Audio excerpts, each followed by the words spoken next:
दोस्तों, क्या आप एक ऐसे कमरे में रात बिताना चाहोगे जहां जाने वाले लोग या तो पागल हो गए या फिर कभी वापस ही नहीं आए? ये कहानी है एक होटल के कमरे की जिसे लोग रूम 1408 के नाम से जानते हैं। कहा जाता है इस कमरे में जो भी गया उसके साथ कुछ ना कुछ बहुत गलत हुआ।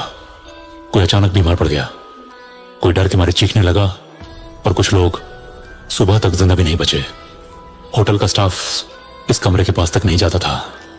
एक दिन एक लेखक जिसे भूत प्रेत पर बिल्कुल भी विश्वास नहीं था, उसने सोचा चलो देखते हैं सच्चाई क्या है, और वो उस कमरे में रात बिताने चला गया। शुरुआत में सब कुछ बिल्कुल नॉर्मल था। कमरा साफ था, लाइट्स ठीक थी, खिड़की से बाहर शहर की रोशनी दिख रही थी। वो हंस रहा था, रिकॉर्डिंग कर रहा था। ये सब सिर्फ अफवाह है।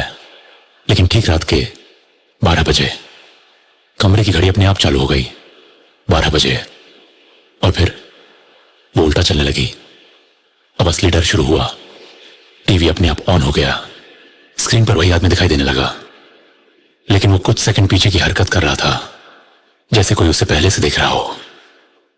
अचानक कमरे का तापमान बदल गया।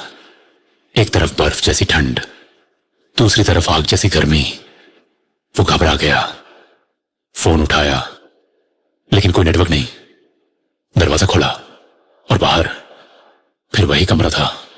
वो बाहर निकला, लेकिन फिर उसी कमरे में वापस आ गया। अब उसे समझ आ गया ये कमरा आपको जाने नहीं देता।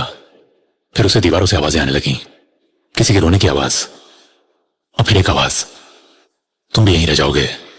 वो पूरी ताकत से भागा, खिड़की तोड़ने की कोशिश की, लेकिन कांच में उसका ही चेहरा दिख रहा था और वो मुस्कुरा रहा था। सुबह होटल स्टाफ ने दरवाजा खोला। कमरा बिल्कुल शांत था, सब कुछ सामान्य, लेकिन वो आदमी कोने में बैठा था, पूरी तरह चुप।